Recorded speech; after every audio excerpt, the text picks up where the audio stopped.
Interest rate کم ہو رہا ہے اور اب ہمیں رائٹ ٹائم ہے کہ اپنے فنڈس کو باہر نکالیں اور ہم اس کو ایک ایسٹ میں شفٹ کر دیں. تو لوگوں نے کیا کیا, اپنی ریئل اسٹیٹ میں سے فنڈس کو نکالا اور اس کو انویسٹ کر دیا بینک میں.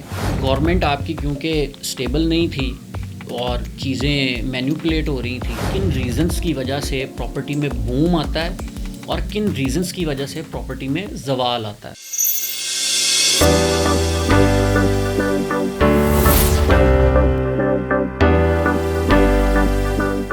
جی السلام علیکم, میرا نام اسد اللہ وان ہے اور باہو اسٹریٹ کے پلیٹ فارم سے میں آپ کو خوش آمدید کہتا ہوں. جیسا کہ آپ میری ویڈیوز کو دیکھتے رہتے ہیں, میں کوشش کرتا ہوں کہ میں لوگوں کی انویسٹمنٹ پوائنٹ آف ویو کو آسان کر سکوں اور ان کو یہ آئیڈیا دے سکوں کہ انہیں انویسٹمنٹ کب کرنی چاہیے. تو آج کا ہمارا ٹاپک بھی بڑا خوبصورت ہے. میں آپ کو یہ سمجھانے کی کوشش کروں گا کہ کن ریزنس کی وجہ سے پراپرٹی میں بوم آتا ہے اور کن ریزنس کی وجہ سے پراپرٹی میں زوال آتا ہے. آج سے قبل اگر ہم 3-3.5 سال پیچھے چلے جائیں تو بینک انٹرسٹ ریٹ بہت کم ہوتا تھا, قریباً 7-8%, 9% کے اوپر ہوتا تھا اور اس میں لوگوں کو ایسا فائدہ نہیں ہوتا تھا اپنے فنڈز کو وہاں پہ رکھ کے, کیونکہ ان میں سے ان کا ٹیکس بھی کٹتا تھا اور اگر کسی نے 1 کروڑ روپیہ بینک میں سبمٹ کروایا ہوا ہے تو اس کے عوض اس کو 6-7 لاکھ روپیہ ان ہینڈ آتا تھا اور وہ اس کو سیٹسفیکٹری نہیں لگتا تھا اور پراپرٹی کے ریٹس بھی بہت کم تھے. تو لوگوں نے اپنی ساری انویسٹمنٹس کو باہر نکالا اور ریئل اسٹیٹ میں انویسٹ کر دیا. اچھا, جب ڈیمانڈ بہت زیادہ آئی تو سپلائی کم ہونے لگ گئی. لوگوں کو سمجھ آ گئی کہ اب لوگ پراپرٹی میں انویسٹ کر رہے ہیں, تو لوگوں نے اپنے ریٹس کو بڑھانا شروع کر دیا. اور پھر جو لوگ اوورسیز تھے اور جن کے پاس پیسے جڑے ہوئے تھے انہوں نے تھوڑی اپر لیول پہ بھی جا کے بائنگ کی چیزوں کی اور ریٹس مہینوں میں بہت سے بہت اوپر چلے گئے. اچھا, جب یہ سارا ٹینیور چل رہا تھا تو 50 لاکھ والی چیز تقریباً 1.5 کروڑ روپے پہ چلی گئی. کچھ لوگوں نے ان میں سے بہت سارا فائدہ اٹھایا اور کچھ لوگوں نے ان میں سے بہت زیادہ نقصان اٹھایا. فائدہ انہوں نے اٹھایا جو انٹیلیجنٹ تھے, جن کو پتہ تھا کہ یہ ریٹس بہت معقول ہیں, انہوں نے بائنگ کرنا شروع کر لی اور وہ بائی کر کے انہوں نے ہولڈ کر لیا.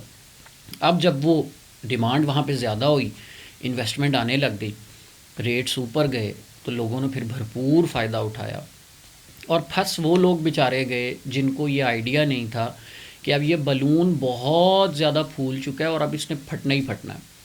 تو وہ گورنمنٹ آپ کی کیونکہ اسٹیبل نہیں تھی اور چیزیں مینیپولیٹ ہو رہی تھیں تو اس سارے اسنا میں بھی امپیکٹ پڑا.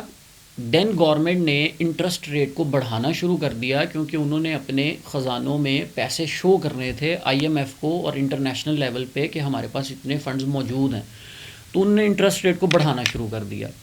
اب وہ جو 8-9% کا انٹرسٹ ریٹ تھا وہ گیا 10-11% پہ, پھر وہ 12-13 پہ, پھر یہ کرتے کرتے 22% پہ چلا گیا. اب آپ یہ امیجن کریں کہ جس کو 1 کروڑ روپے کے پیچھے 6-7 لاکھ روپیہ مل رہا تھا, اب اس کو 1 کروڑ روپے کے پیچھے 18-19 لاکھ روپیہ مل رہا ہے. تو لوگوں نے کیا کیا, اپنی ریئل اسٹیٹ میں سے فنڈز کو نکالا اور اس کو انویسٹ کر دیا بینک میں, اور وہ سب سے سیف لگتا ہے لوگوں کو. جب کہ اگر آپ گورنمنٹ کا لا پڑھیں, اگر کوئی بینک کرپٹ کر جاتا ہے تو 5 لاکھ روپے سے اوپر آپ کلیم نہیں کر سکتے ایز پر پالیسی.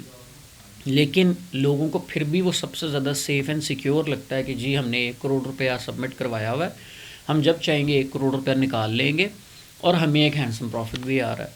اب وہ بینک انٹرسٹ ریٹ زیادہ تھا, ریئل اسٹیٹ سے پیسہ باہر نکلا, وہ ادھر لگا اور ریئل اسٹیٹ نیچے آنا شروع ہو گیا. اب وہ نیچے آتا آتا آتا آتا آتا وہ اپنے لیسٹ باٹم پہ آتا چلا گیا اور جن لوگوں نے بہت مہنگا بائی کیا ہوا تھا وہ بیچارے نقصان میں آنا شروع ہو گئے. اب ایک بندے نے پراپرٹی 1 کروڑ روپے کی خریدی ہے, 3 مہینے بعد اس کو پتہ لگ رہا ہے کہ وہ 80 لاکھ کی ہو گئی ہے, تو اس کو پرابلم آ رہی ہے کہ یار میرا 2 ملین کا لاس ہو رہا ہے. اب وہ 80 لاکھ سے 75 پہ آئی, 75 سے وہ 70 پہ آئی, 70 سے وہ 60 پہ آئی. اب اس بیچارے کو ڈپریشن ہونا شروع ہو گیا کہ یار میرا تو 3-4 ملین ہی غائب ہو گیا. تو اب اس کے پاس 2 ہی آپشنس تھیں, یا تو وہ حوصلہ رکھتا, بہادر بنتا اور اس کو ہولڈ کر کے رکھتا, یا وہ اس کو نکال کے تو اپنا لاس پورا کر لیتا. تو کئی لوگوں نے اس میں بیچ دیا اور کئی لوگ جن کی کیپیسٹی تھی ہولڈ کرنے کی انہوں نے اس کو ہولڈ کیا. اچھا, اب گورنمنٹ نے پھر دوبارہ سے انیشیٹو لینا شروع کیا. اب وہ بینک انٹرسٹ ریٹ 15% پہ لے آئے.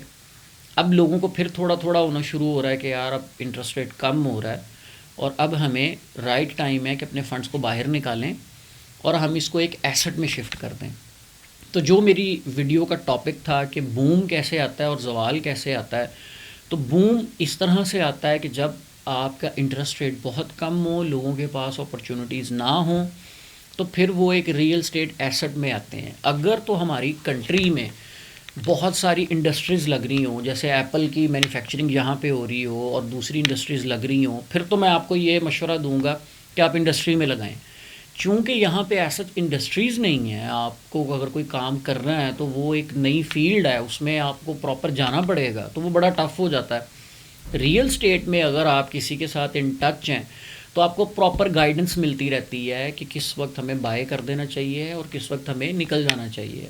اچھا، یہ جو 1.5-2 سال کا ٹینیور گزرا 2021 سے لے کے 2024 تک کا، اس میں کچھ اچھی چیزیں بھی ہوئیں.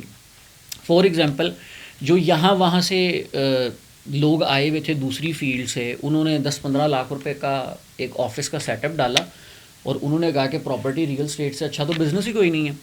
تو وہ آفس ڈال کے بیٹھ گئے، لیکن ان کو کام نہیں آتا تھا، نہ ان کی سروسز اچھی تھیں، نہ انہوں نے کام سیکھا ہوا تھا. تو جب یہ ہوا ختم ہوئی تو سب سے پہلے وہ لوگ بھاگے یہاں سے کہ یار یہ تو اب ایکسپینس ہمیں پاکٹ سے کرنا پڑ رہا ہے اور بڑی پرابلم آ رہی ہے، تو وہ واپس اپنی فیلڈز میں چلے گئے. پیچھے بچے ہمارے جیسے لوگ جنہوں نے پراپر اس کو سیکھا تھا، پراپر لوگوں کے ساتھ اپنے تعلقات بنائے تھے، ان کو اچھی سروسز دی تھیں. دیکھیں، اگر میں آن لائن آ کے آپ سے گفتگو کر رہا ہوں تو میرا مقصد یہ ہے کہ میں لوگوں کے ساتھ ریلیشنز بنانا چاہتا ہوں، میں اپنے بزنس کو ایکسپینڈ کرنا چاہتا ہوں. اگر میں آپ کو اتنی چیزیں گائیڈ کر رہا ہوں تو اس سب میں سب سے پہلے میرا اپنا گھر ہے، میری اپنی پاکٹ ہے. میں نے اس کو دیکھنا ہے کہ میرے جتنے زیادہ کلائنٹس ہوں گے، میرا جتنا زیادہ کام ہوگا، میں اتنا چیزوں کو اچیو کروں گا. لیکن اگر میں اس میں کوئی 2 نمبریاں کرنے لگ جاؤں یا لوگوں کو غلط گائیڈ کرنے لگ جاؤں یا میں کسی کے ساتھ فراڈ کی کو مائنڈ رکھتا ہوں، تو پھر تو میں گرو ہی نہیں کر سکتا نا. مجھے بہت اچھی طرح سے اس چیز کا پتہ ہے کہ آپ اگر انڈے کھاتے رہیں تو آپ بڑے اچھے رہتے ہیں، اگر آپ ایک دم مرغی حلال کرنے کی طرف جائیں تو اس کا کوئی فائدہ نہیں ہے. تو الحمدللہ میں نے اس فیلڈ میں بہت سارے کلائنٹس بنائے جو کہ پہلے کلائنٹس ہوتے تھے، بعد میں بھائی بن گئے. تو انہوں نے بہت بہت فائدہ بھی میرے سے لیا، میں نے بھی ان سے بہت فائدہ لیا، ان کا بھی بہت اچھا کام چلا، میرا بھی بہت اچھا کام چلا. تو یہاں پہ آ کے سمجھانے کا مطلب یہ ہوتا ہے کہ آپ ایک دفعہ کانٹیکٹ کریں، ایک دفعہ میرے پاس تشریف لائیں، ہم ایک کپ کافی کا پئیں گے اور کچھ ڈسکشنز کریں گے. اگر آپ کو میری باتوں میں کوئی دم لگے اور آپ کو لگے کہ میں انفارمیشن رکھتا ہوں اس فیلڈ کی، تو آپ میرے ساتھ انویسٹمنٹ کریں. میں چیزیں پریکٹیکل آپ کے آگے رکھوں گا، ہوا میں باتیں نہیں کروں گا آپ کے ساتھ کہ بس اب یوں کر لیں. الحمدللہ مجھے اس فیلڈ میں کافی ٹائم ہو گیا ہے اور میں نے کافی نالج گیدر کی ہے. تو میری کوشش ہوتی ہے کہ آپ کا فائدہ ہو، اگر آپ کا فائدہ ہوگا تو میرا فائدہ ہوگا. تو آئی ہوپ کہ میں ان ساری چیزوں سے آپ کو گائیڈ کرنے کی کوشش کرتا ہوں. اگر آپ کسی قسم کی بھی انویسٹمنٹ کرنا چاہتے ہوں، چاہے آپ کے پاس 10 لاکھ روپیہ ہو یا آپ کے پاس 2 کروڑ ہو، تو میں آپ کے لیے حاضر ہوں. لوکل سوسائٹیز سے لے کے ورٹیکل بلڈنگ سے لے کے ڈی ایچ اے کو اوور آل لے کے گھروں سے لے کے ہر چیز کے لیے میرے پاس سٹاف پراپرلی میسر ہے. کوئی بھی ریکوائرمنٹ آپ کی ہو تو آپ اسکرین پہ میرا نمبر دیکھ رہے ہیں. آئی ہوپ آپ کو میں نے گائیڈ کرنے کی کوشش کی ہے اور آپ کو کچھ چیزیں سمجھ آئی ہوں گی. نیکسٹ ویڈیو تک کے لیے اللہ حافظ.